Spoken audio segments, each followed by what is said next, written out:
बिस्मिल्लाहिर्रहमानिर्रहीम, अस्सलामुअलैकुम। आप देख रहे हैं प्रोग्राम हकीकत और मैं हूं आपकी मेज़बान सैयदा इकरा बुखारी। नाज़रीन, शक का जहर जहां घोल दिया जाए वो रिश्ते किस सूरत कायम रह सकते हैं? अगर यही शक गैरत के नाम पर जान लेने की वजह बन जाए तो इससे ज़्यादा ख़तरनाक और क्या हो सकता है? इस दर्दनाक कहानी की तरफ बढ़ने से पहले हम माहिर नफ्सियात की राय शामिल करते हैं। देखें जी, रिश्ते जो हैं इनके अंदर एक चीज़ जो बहुत इंपॉर्टेंट होती है वो होती है कम्युनिकेशन।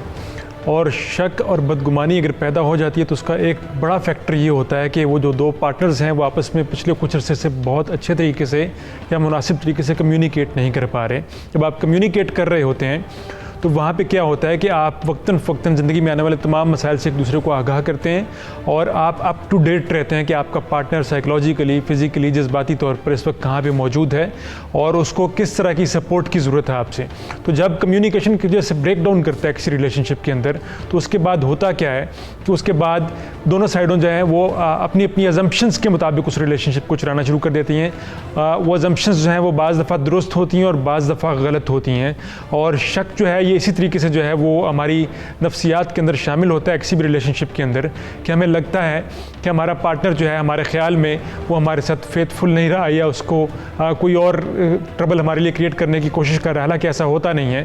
तो बेहतरीन तरीका तो यही होता है कि आप कम्युनिकेट कर रहे हों ताकि आप शक को पनपने ही ना दें। शक की अगर वजाहत ना ली जाए या उसकी असल हकीकत जानने की कोशिश ना की जाए तो एक साथ कई जिंदगियां तबाह हो सकती हैं। तबाही और बर्बादी की आज की ये दास्तान मियाँ बीवी, मेके और ससुराल के उन रवैयों की अक्कासी करेगी जिन रवैयों की वजह से हम खुद तबाही को दावत देते हैं।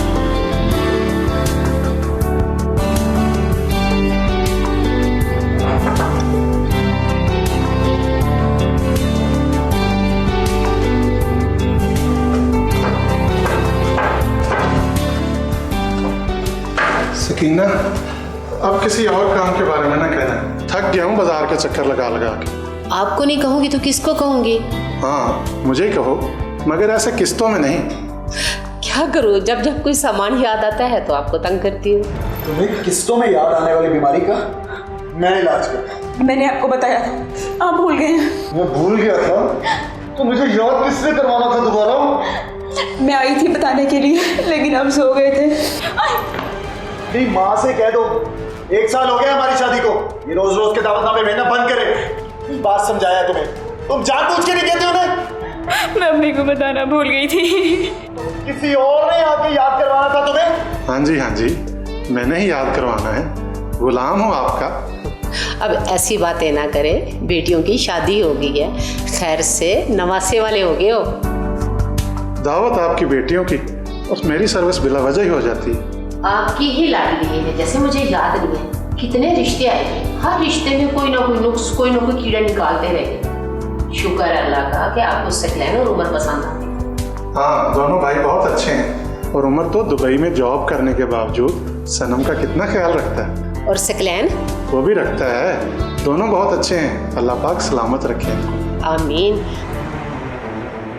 तुम मर क्यों नहीं जाती? काम क्यों नहीं छोड़ती तुम मेरी? सकलैन, मैं क्या मैंने गई है? मैं पता है कितना इंपॉर्टेंट काम छोड़ के आ रहा हूँ मैं। अरे बाप की तरह भेजा नहीं हूँ मैं। अब्बू को क्यों दरमियान मिला रहे हैं? उनकी क्या गलती है? पैदा करना ही उनकी सबसे बड़ी गलती है।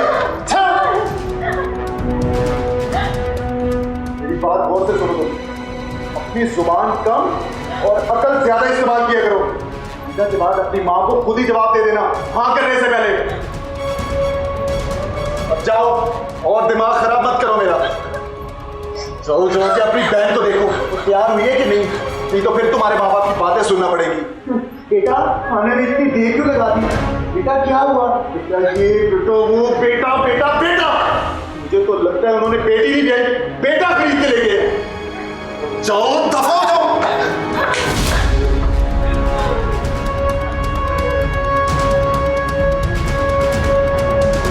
दिमाग खराब कर दिया मेरा इसने। और सकलैन वो तो ऐसे करता है जैसे हमारा सक्का बेटा होता तो इतना ख्याल न रखता। हाँ, लगता ही नहीं कि दामाद है, बेटा लगता है। मुझे ऐसा ही शौहर चाहिए था अपनी बेटी के लिए। और वो नजमा बहन, अल्लाह की पनाह है, उसे कैसे दामाद मिला? हर वक्त नाइला को मारता पीटता था, हाँ, दुखी रही है। नजमा बेचारी को कैसा जालिम और बेशर्म दामाद मिला।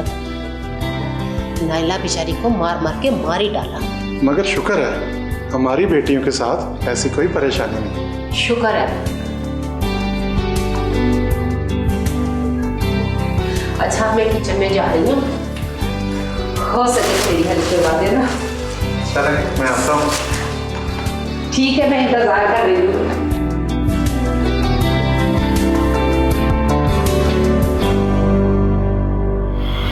वालिदैन की नीयत पर शक नहीं किया जा सकता, क्योंकि वो तो हर सूरत अपने बच्चों को खुश ही देखना चाहते हैं और शायद इसी कोशिश में वो अपने बच्चों की ज़िंदगियों में आने वाली परेशानियों और मुसीबतों के बारे में गुमान ही नहीं करते।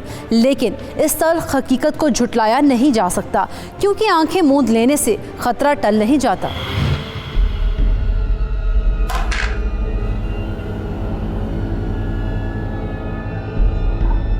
अम्मा पानी खाती रहना, उधर सफीरा सकलैन पे डोरे डाल रही है। हाय हाय, क्या हो गया कल मुही? वो सौगात उसकी बीवी है, वो डोरे नहीं डालेगी तो तुझे बुलाएगी। आ बहन मेरे शौहर पर डोरे डाल दे। अम्मा तू शायद भूल रही है, सकलैन से मेरी शादी होनी थी। तब तुझे समझाया था, तूने सुनी जो मेरी। अब जो तू बड़ी मॉडर्न शॉर्डन बन के फिरती है ना, तब बन जाती तो वो ये ना कहता बुआ ये मेरे टैप की नहीं है। अम्मा ये मॉडर्न नहीं होता, मॉडर्न होता है, टैप नहीं होता, टाइप होता है। चल जो भी होता है, पर ना तू दिल छोटा ना कर। मुझे ना सकलैन पूरी मेरी मुट्ठी में है। अच्छा बता ना कितना मुट्ठी में है? मुट्ठी में है। हाय हाय, मुझे उसे शक करता है, उसे मारता है, तेरी माँ ही की तो बदौलत है। बस तू देखती जा मैं इस नासपट्टी को उसकी जिंदगी से कैसे निकाल बार मारती हूँ। बातें बड़ी करती हैं, कुछ करके भी दिखाए ना। मैं भी देखती हूँ कितनी मार सहलेगी। एक दिन तो छोड़ के जाएगी ना घर, बात सब कुछ तेरा।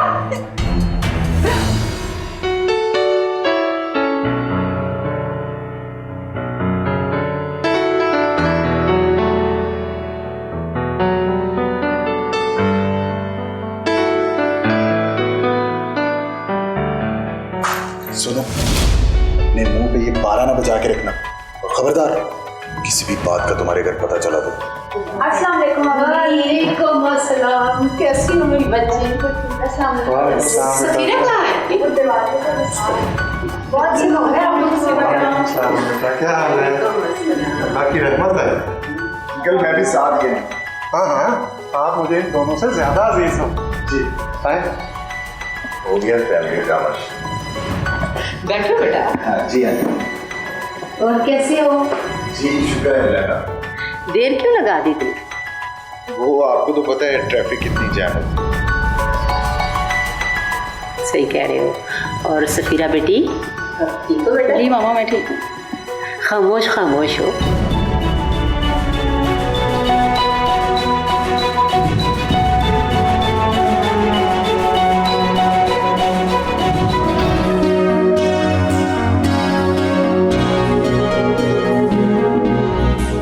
वाह अम्मा, क्या इल्म बांट रही हो। मेरी बच्ची, बेटियां अपने घर में हो तो ही अच्छी लगती हैं। क्यों, सुख में अच्छी नहीं लगती? कुछ भी बोलती है अम्मा, इसकी बातें ना सुना करें। मेरी बहन फिक्र ना कर, वो पहले भी कहाँ सुनती है। बस एक ही सबक पढ़ाया जाता है जो अब तक रट चुका है कि बेटा कुछ भी हो जाए, डोली हमेशा मायके से और जनाजा हमेशा ससुराल से उठना चाहिए। सियाने आज तक यही कहते आए हैं, कुछ भी हो जाए हमेशा चुप रहना। तो पहले कौन बोलने देता है? बेटा शोहर कत्ल भी कर दे, जनाजा हमेशा ससुराल से उठे, वरना वालिदैन की नाक ना कट जाएगी। सनम बको मत, तुम नहीं समझोगी। सेम टू यू अम्मी जान।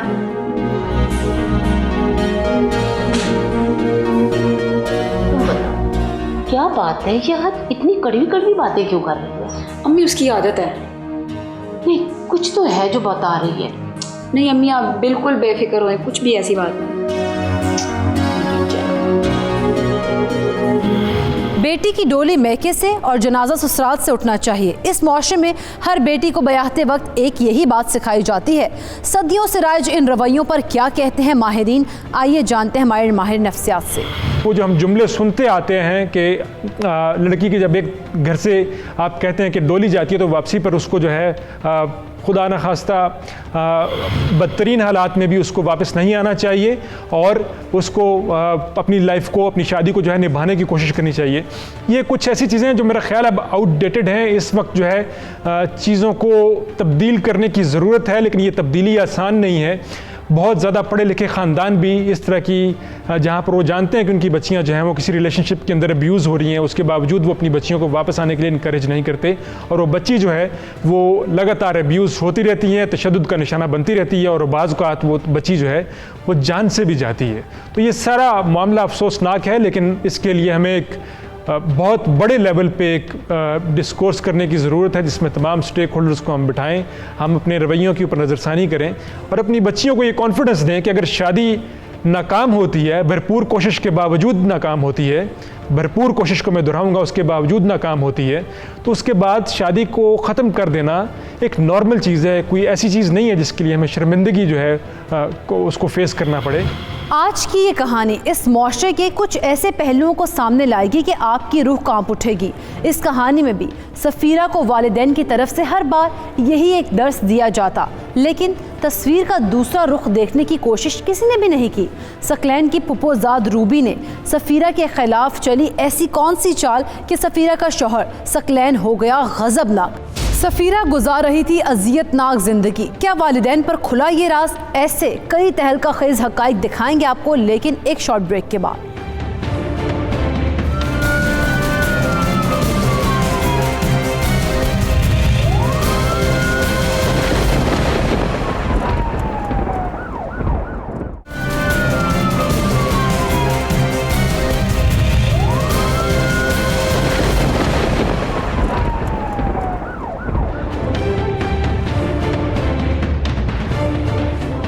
Welcome back. ब्रेक से पहले हम आपको दिखा रहे थे कि मज़लूम सफ़ीरा की कहानी, जिसके बारे में वालिदैन को ये गुमान था कि वो अपने शौहर के घर में बेहद खुश है, जबकि दूसरी तरफ जहां शक्की मिजाज शौहर ने सफ़ीरा का जीना दोभर कर रखा था, वहीं उस घर की मुकीम सकलैन की फुप्पो शबनम और शबनम की जवां साला बेटी रूबी भी हर वक्त बुन रही थी साजिशों के जाल। तो चावल रख लो, बाकी का मैं कर लेते हैं। आज भी सकलैन तेरी चुटिया खींचेगा। खाना क्यों नहीं तैयार किया तूने? आय हाय बुआ, अल्लाह भी आपको दोज़ख में ऐसे खींच खींच के फेंकेगा, मेरा मतलब भेजेगा। हाय हाय, कितनी लंबी जुबान है तेरी लड़की। बिल्कुल आप जैसी, लेकिन मेरी जबान आग नहीं उगलती, शायद कोई नुक्स ना हो। आपको तो पता होगा क्यों नहीं उगलती, बताए ना। तुझे तो अल्लाह ही देखेगा। आपको भी अल्लाह देखता है, हर वक्त आग ना लगाया करे। जब देखो सकलैन भाई के कान भरती रहती हैं। सनम तुम काम करो, मैं आती हूँ।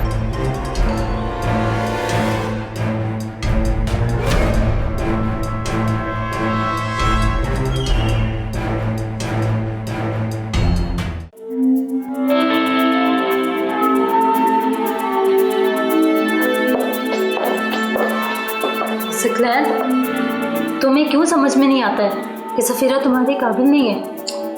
यार समझ तो आ गई है, बस थोड़ी देर हो गई है। जब समझ में आ गया तो तुम छोड़ क्यों नहीं देते उसे? कैसे छोड़ दूं? मेरा बेटा है वो सकलैन, मैं उसे पालूंगी और मैं उसे कभी भी सौतेली माँ का एहसास नहीं होने दूंगी। यार सब तो ठीक है, लेकिन ये सब इतना आसान भी नहीं होता। क्या मतलब है?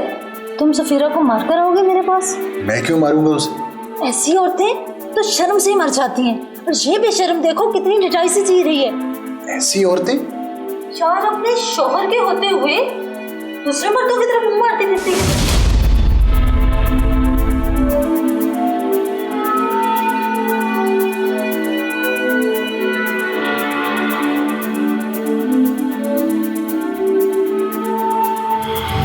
जहां सकलैन बात पे बात सफ़ीरा पर शक कर रहा था, वहीं उन लम्हात को मौका गनीमत जानकर रूबी भी अपनी चालें चल रही थी। घर का साजिशी माहौल एक तरफ तूफान को दे रहा था दावत।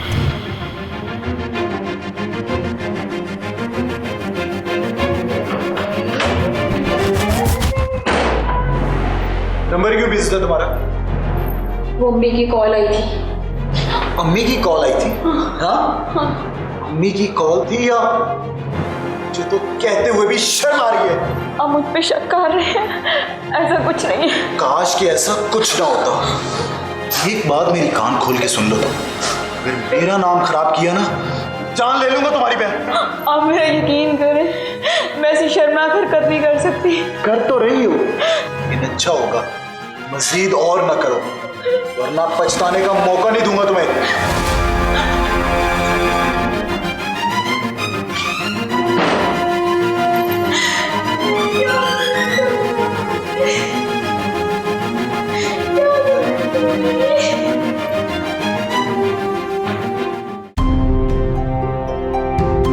वाह, लगता है कोई नई बेशर्मी फैला के आ रही हो। मुझसे ना तमीज से बात किया करो, वैसे भी मैं तुमसे उम्र में बड़ी हूँ। वही ना, ऐसी उम्र में डोरे डालना अच्छा नहीं लगता। मैं ना तुम्हारा मुंह तोड़ दूंगी। यही मुंह तुम्हारी माँ ने तोड़ा होता ना तो आज तुम इतनी बेशर्म ना होती। तुम्हारी माँ ने तुम्हें तमीज नहीं सिखाई है? नहीं, तुम्हारी माँ ने सिखाया है। यहाँ आके तो सब सीखा है। मैं वैसे भी ना तुम्हारे मुंह नहीं लगना चाहती। मेरे मुंह लगती रहा करो, थोड़ी शर्म अगर सिखा दूंगी। उसी घर में ब्याही गई सफ़ीरा की बहन सनम अपनी बहन को इन साजिशी लोगों से बचाने की हर मुमकिन कोशिश करती, लेकिन वो अकेली करती भी तो क्या करती जब शैतानी दिमाग वाले लोग अपनी हर चाल चलने के लिए ऐसे तैयार बैठे हों जैसे बिल्ली चूहे की ताक में बैठी हो, तो फिर हल्की सी कोताही भी वबाले जान बन सकती है। बल्कि सच बात तो यह है कि ऐसी सूरत में कोई भी गलती ना हो तब भी बाल की खाल उधेड़ने वाले लम्हों में तूफान खड़ा कर देते हैं।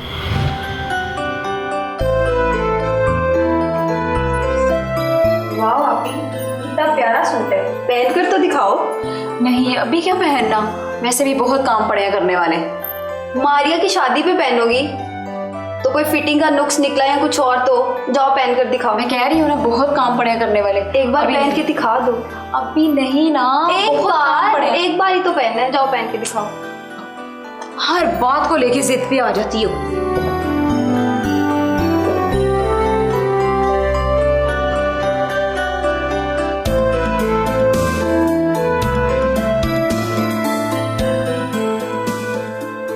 बाजी आ भी जाओ, कहाँ रह गई हो?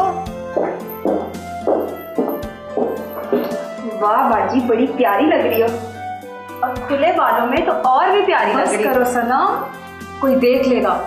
नहीं, मैं तुम्हारे भाई आ गए तो फालतू में कहेंगे क्यों बनी ठनी हो। एक मिनट रुको, मैं तुम्हारी तस्वीर बनाती हूँ, अम्मा को दिखाऊंगी कितना दिलकश जोड़ा भेजा है। सनम,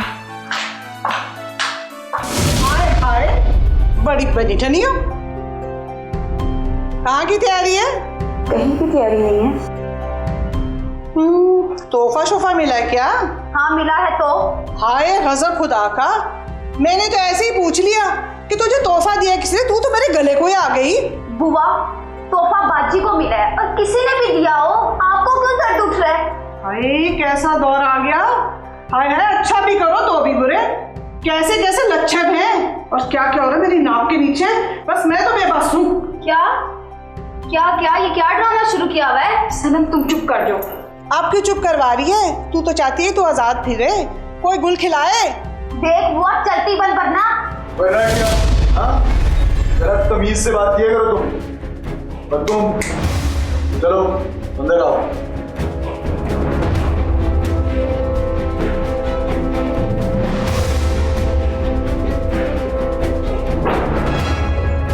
देख लेना बुआ, तुम्हारे साथ भी अच्छा नहीं होगा।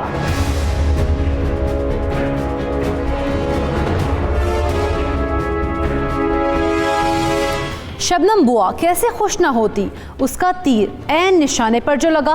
और हैरत की बात तो ये थी कि सकलैन भी बुआ के इशारों पर नाच रहा था। उसने भी हकीकत जानने की कोशिश ना की। और सवाल ये है कि लोग उजलत का मुजाहरा करते हुए अपनों के बारे में दूसरों की ज़ुबान से झूठ सुनकर इतनी जल्दी यकीन कैसे कर लेते हैं? आखिर ऐसा क्यों होता है कि वो अपनों से ज़्यादा दूसरों पर भरोसा करते हैं और अपनों से वजाहत तलब करने की बजाय सुनी सुनाई बातों पर तबाहकुन फैसले कर बैठते हैं? माहिर नफ्सियात से जानते हैं।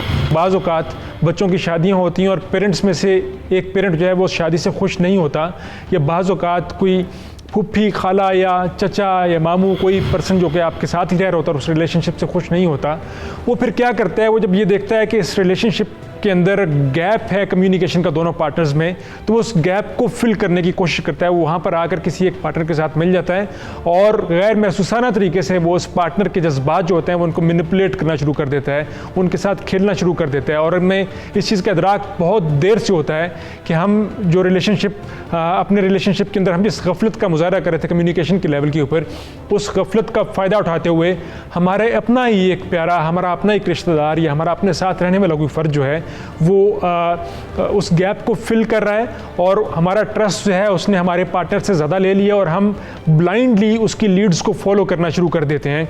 और वो लीड्स जो हैं वो रिलेशनशिप को किसी अच्छी जगह पे नहीं लेके जाती, क्योंकि उस फ़र्द के दिल में पहले से बहुत सारे आप कहिए कि नफ़रत होती है उस रिलेशनशिप के लिए, या बहुत सारे नेगेटिव इमोशंस होते हैं उस रिलेशनशिप के लिए। कहते हैं कि आधा सच तो पूरे झूठ से भी ज़्यादा ख़तरनाक होता है। शबनम बुआ की बात सुनने के बाद गलतफहमी का शिकार होने वाले सकलैन ने बीवी के साथ क्या किया, सकलैन का असली चेहरा कैसे हुआ सफ़ीरा के वालिदैन पर आश्कार, मोबाइल से बनाई गई एक वीडियो ने कैसे क़यामत बर्पा कर दी, ये आपको दिखाएंगे, लेकिन एक शॉर्ट ब्रेक के बाद।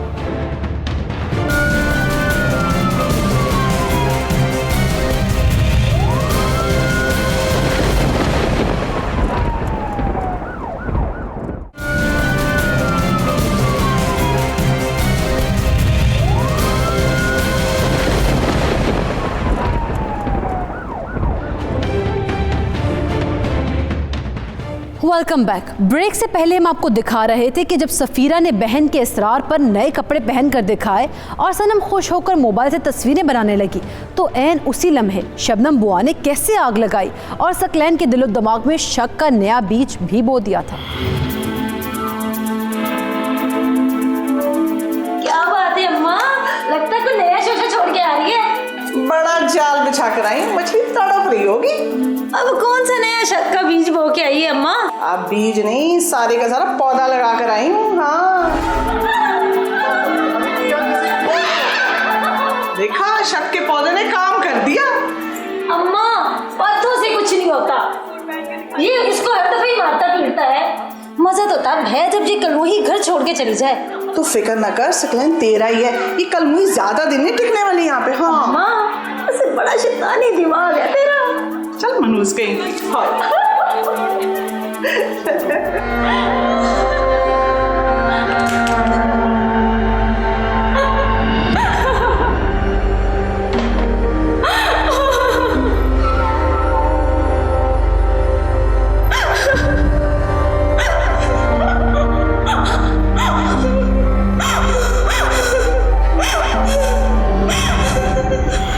दूसरों के दुखों पे हाथ सेकने वाले अपनी ज़िंदगी में खुशियों की आस कैसे लगा सकते हैं, बेगुनाह पर तोहमत बांधकर अपने घर कैसे रोशन कर सकते हैं।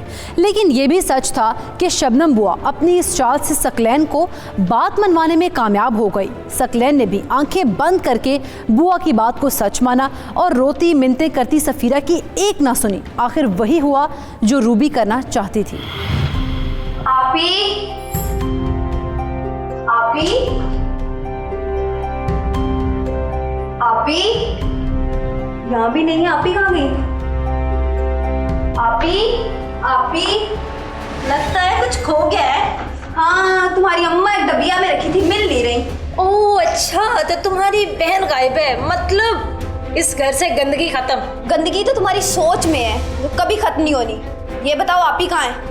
ओ हेलो बीबी, एक ही घर में रहते हुए तुम्हें एक अपनी जेठानी मतलब अपनी बहन का नहीं पता, तो मैं तुम्हें क्यों बताऊं तुम्हारी आपी कहाँ है? 100 बेशर्म मरे होंगे तब तुम पैदा हुई होंगी। सकलैन ले गए उसको। ले गए? कहाँ? हंसना बंद करो।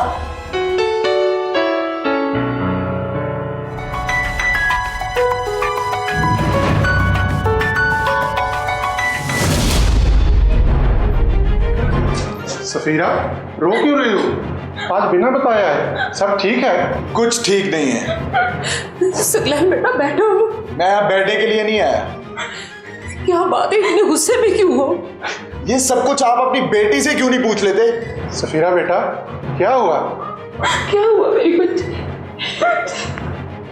सकलैन बेटा, किधर जा रहे हो? अंकल ये मेरा घर तो है नहीं, इसलिए अपने घर जा रहा हूं। सकलैन बेटा, सफीरा को साथ ले जाओ ना। इससे पहले थोड़ी अकल सिखाए, जब इसे अकल आ जाएगी ना तब ले जाऊंगा। सकलैन बेटा, सकलैन। किस गुनाह की सजा दी जा रही थी सफीरा को? उस गुनाह की जिसकी वो मुर्तकिब भी नहीं थी, या फिर उस दर्स की जो उसके वालिदैन आज तक उसे देते आए कि चाहे कुछ भी हो जाए, डोली मेके से उठी है तो जनाजा ससुराल से उठना ही चाहिए। माँ बाप की इज्जत और पासदारी रखते रखते सफीरा की ज़ात तबाही के दहाने पर आ गई थी। दुखों और अजियतों का सिलसिला किसी तौर भी रुकने का नाम ही नहीं ले रहा था। शबनम बुआ और रूबी अपने मुफाद की खातिर एक मजलूम को मुसलसल निशाना बना रही थी। हंसना बंद करो। ओह अच्छा, जब दुख ही तुम्हारी बहन के नसीब में लिखे हुए तो मैं क्यों शोक मनाऊं? ये दुख भी तुम्हारी माँ की अनायत है। ओ बीबी, जब किसी की चीज छीनी जाती है ना तब दुख ही मिलते हैं। अगर सकलैन भाई तुम्हारे होते ना तो आप ही से उनकी शादी कभी ना होती। अगर हो भी गई है तो कोई बात नहीं, टूट जाएगी। अपनी बकवास बंद करो, जो पूछा है वो बताओ। तुम्हारे बहनोई, मेरा मतलब सकलैन के दिमाग में शक का ऐसा जहर गर्दिश कर रहा है कि जो पूछा है उसका जवाब दो। तुम्हारी बहन को इस घर से निकाल दिया गया है। निकाल दिया? उड़ गए ना होश। यानी कि मेरा मतलब तुम्हारी बहन गई और सकलैन साहब मेरे।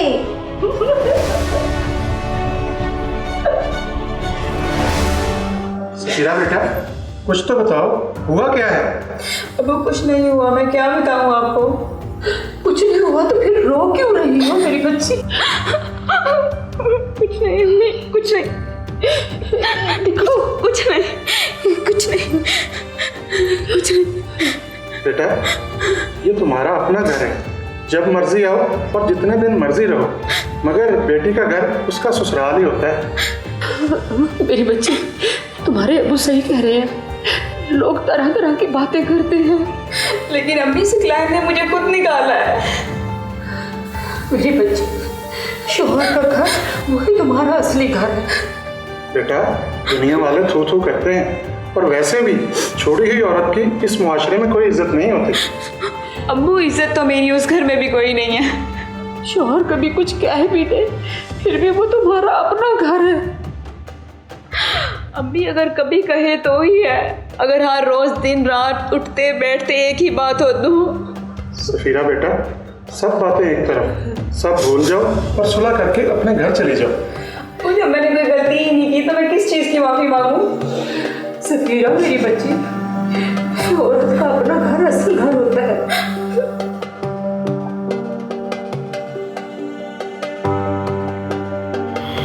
ये किस कदर अफसोस की बात है कि एक बार फिर सफीरा को समझाया जा रहा था और किसी ने भी सकलैन से पूछने की जहमत तक गवारा ना की। सवाल ये है कि जब शौहर बीवी पर हाथ उठाए तो मेके वाले क्यों करते हैं इस बात को नज़रअंदाज? क्यों दामाद को माफ़ करके लड़की के वालिदैन बढ़ाते हैं ऐसे वहशी का हौसला?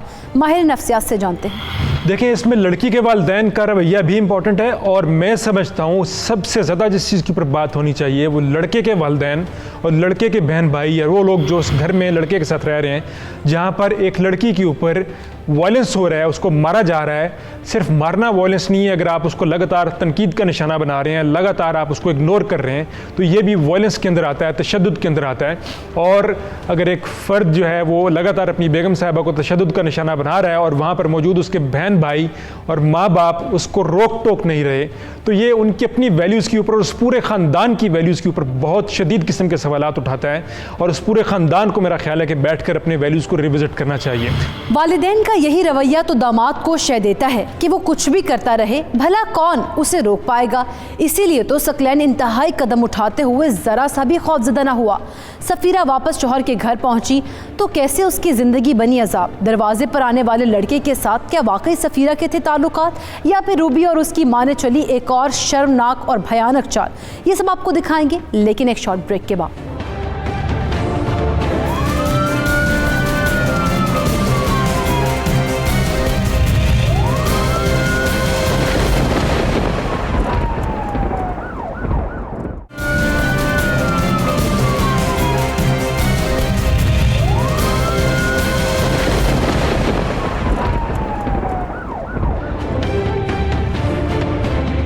Welcome back.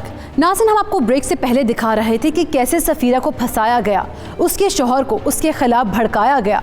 रूबी और उसकी माँ शबनम को तब तक चैन न आया जब तक उसका शौहर उसे मैके ना छोड़ आया।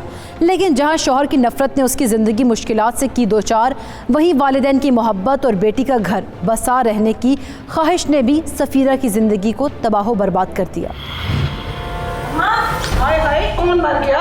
अम्मा वो फिर वापस आ गई है। हाय, कौन आ गई कल मुही? वो सफीरा और कौन? हाय, बड़ी ढीठ है, वो तो जान ही नहीं छोड़ी हमारी। अम्मा मेरा दिल करता है कि उसे ना जूस में जहर मिला के पिला दूं। हाय, तो अपने सकलैन को कहना जूस में पिला दे। अम्मा सकलैन को? हाँ, वो तो जेल चला जाएगा। तो तू क्या चाहती है? सकलैन पर मुझे सही सलामत चाहिए। अच्छा, तो मैं तुझे लंगड़ा करके देने लगी हूँ क्या? अम्मा अब ना ये बातें शातें बंद कर। मुझसे ये लड़की ना इस घर में मजीद बर्दाश्त नहीं होती। बस इसको जल्दी से यहाँ से रफा दफा करो। अब कोई अच्छी चाल चलनी पड़ेगी। अम्मा जो भी करना है ना जल्दी कर और प्रैक्टिकली कर। बातों शातों से कुछ नहीं होने वाला। तुम्हारी मेहरबानी। चल।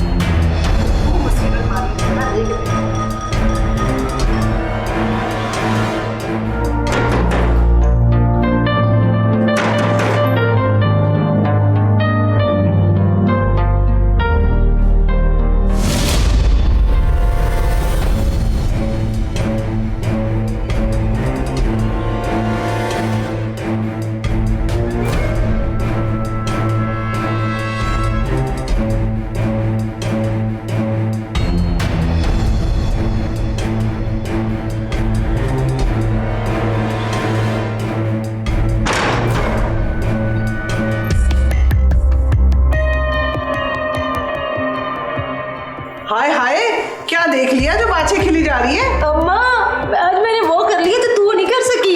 हाय, बड़ा ख्याल ज़ेन है तेरा। आखिर बेटी किसकी हूँ?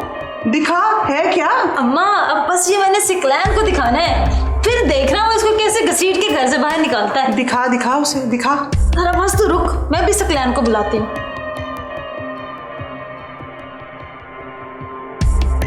सिकलैन जरा जल्दी से घर आ जाओ, मुझे तुमसे बड़ी जरूरी बात करनी है।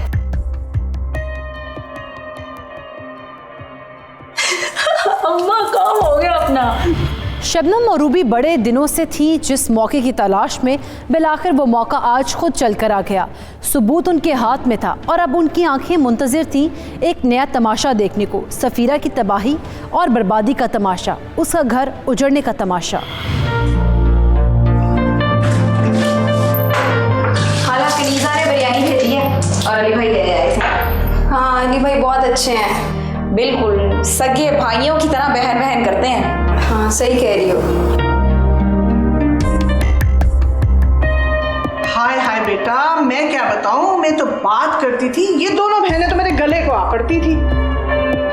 अब देखो ना कैसे कैसे लड़के आते हैं इस घर में। देख देख, अपनी बीवी के चेहरे की मुस्कुराहट को तो देख। अम्मा आशिक को देखेगी तो मुस्कुराएगी ना, रोएगी थोड़ी। अब ये भी तो एक लड़का है, न जाने कितने लड़के आते। अम्मा अब हम बात करें भी तो किससे करें, आखिर हमारे घर की इज्जत है ना। ऐसी औरत को तो जीने का भी हक नहीं है। सकलैन यार, तेरी तो किस्मत ही फूट गई है। कैसी बदचलन औरत तेरे पल्ले पड़ गई। तुझे तो इसको घर में दोबारा लाना ही नहीं चाहिए था। इससे तो अम्मा घर से घसीट के बाहर फेंक देना चाहिए।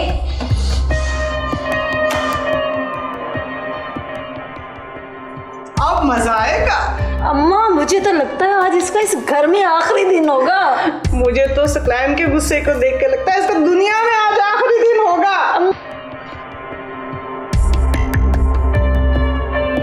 देखिए, इस तरह के कैरेक्टर्स जो हैं वो बहरहाल हमारी ज़िंदगी में, हमारी कहानियों में मौजूद रहेंगे और इनकी बेखुनी या इनको ख़त्म करने का जो बेहतरीन तरीका है वो तरीका यही होता है कि हम अपनी जो हमारी कम्युनिकेशन है किसी रिलेशनशिप के अंदर, उसके अंदर बहुत ज़्यादा स्ट्रॉन्ग रहें, अप टू डेट रहें और उसके अलावा हम अपने किरदार के ऊपर काम करें। हमें कोई भी फ़र्द आके कोई भी बात बताए तो हमें फ़ौरन से बिलीव करने की ज़रूरत नहीं होती, बल्कि उसको अच्छे तरीके से उसकी छांट पटक करनी चाहिए। उसके बाद हमें जो है किसी भी इस तरह की बात के ऊपर, किसी भी इस तरह की ख़बर के ऊपर जो है वो यकीन करना चाहिए। और अगर खुदा न खास्ता इस तरह की कोई बात सच भी निकलती है तो उसके बावजूद भी रिलेशनशिप्स के अंदर बातचीत से बहुत सारे मसाइल को जो है वो सुलझाया जा सकता है, बजाय इसके कि हम किसी तीसरे फ़र्द के हाथों अपने रिलेशनशिप को ख़राब करें या उसके हाथों में खेलना शुरू कर दें।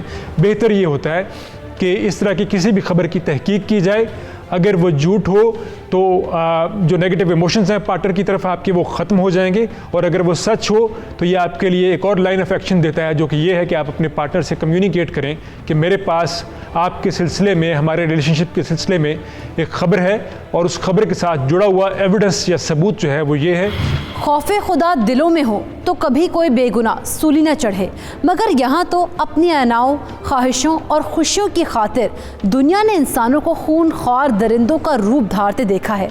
यूं लग रहा था कि इस जंगल में घात लगाए शिकारी एक मासूम और बेबस वजूद को लम्हों में मौत के घाट उतारने वाले थे।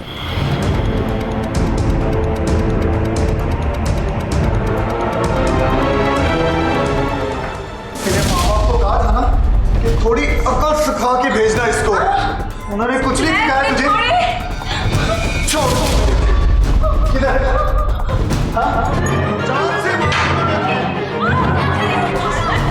जान से मार दूंगा मैं तुझे।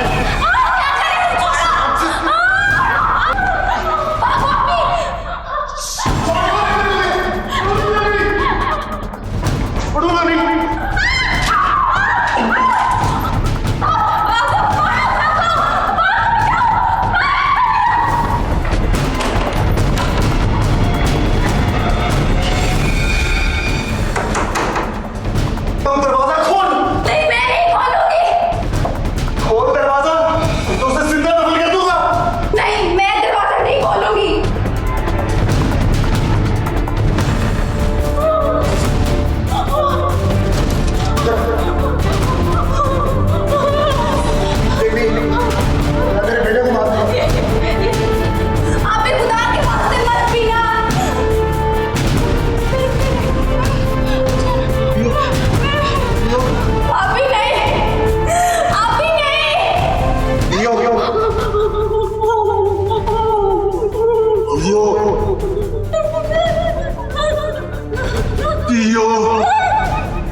असम्पशंस को आने ही ना दें, बल्कि आप अप टू डेट रहें कि आपका पार्टनर इस वक्त साइकोलॉजिकली, जज्बाती तौर पर इस रिलेशनशिप के अंदर कहाँ खड़ा है, उसकी ज़रूरियात क्या हैं, कौन सी ज़रूरियात हैं जो कि पूरी हो रही हैं और कौन सी ज़रूरियात हैं जो कि पूरी नहीं हो रही हैं।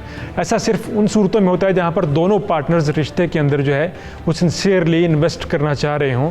लेकिन अगर कहीं पे कोई पार्टनर रिश्ते के अंदर से भागना चाह रहा है या उस रिश्ते को ख़त्म करना चाह रहा है, तो वहाँ पर वो डिज़ाइन कर कम्युनिकेशन को जो है वो ख़त्म करते हैं आहिस्ता आहिस्ता, और फिर उस कम्युनिकेशन को ख़त्म करने के बाद वो शक को अपनी आगे आने वाला जो इक़दाम होता है, जो ये होता है कि वो उस रिलेशनशिप से निकलना चाह रहे होते हैं, उसको जस्टिफाई करने के लिए आहिस्ता आहिस्ता शक को इंड्यूस करवाते हैं, और फिर शक की मदद से उस स्टेज तक पहुँचते हैं जहाँ पर वो फाइनली उस रिलेशनशिप को ख़त्म करते हैं। अफसोस सफ़ीरा के साथ वही कुछ हुआ जिसका सबक उसके वालिदैन देते आ रहे थे। सफ़ीरा ने घर बसाने के नाम पर जान कुर्बान कर दी। सफ़ीरा की जान बच सकती थी अगर उसके वालिदैन थोड़ी सी भी होशमंदी का मुजाहरा करते। दामाद ने जिस दिन हाथ उठाया था उसी दिन कम से कम उसे ये एहसास दिलाया होता कि सफ़ीरा तनहा नहीं बल्कि अभी उसके वरसा जिंदा हैं। हाँ, हाँ, ये सच है कि बहनें और बेटियां शौहरों के घर में ही अच्छी लगती हैं, लेकिन जब मामला घर बसाने या जान बचाने तक पहुंच जाए तो फिर जान बचाना ही अक्लमंदी है। और क्या कहें सकलैन जैसे जाहिल और नाम नेहात गैरतमंदों के बारे में, जो बीवियों को जान से मारकर ये समझते हैं कि वो कदावर हो गए और उनकी नाक कटने से बच गई। यही लोग अज़ाब इलाही को दावत देते हैं। सफ़ीरा को मरवा कर रूबी और उसकी माँ शबनम ने यही समझा कि वो अपने मकसद में कामयाब हो गई, लेकिन तारीख गवाह है कि मजलूमों की लाशों पर खुशियों के महल तामीर करने वालों को कभी करार नहीं मिलता। उनकी ज़िंदगी भी तड़पते गुजरती है। इसी के साथ दीजिए सैयदा इकरा बुखारी और टीम हकीकत को इजाज़त। अल्लाह ने के बाद।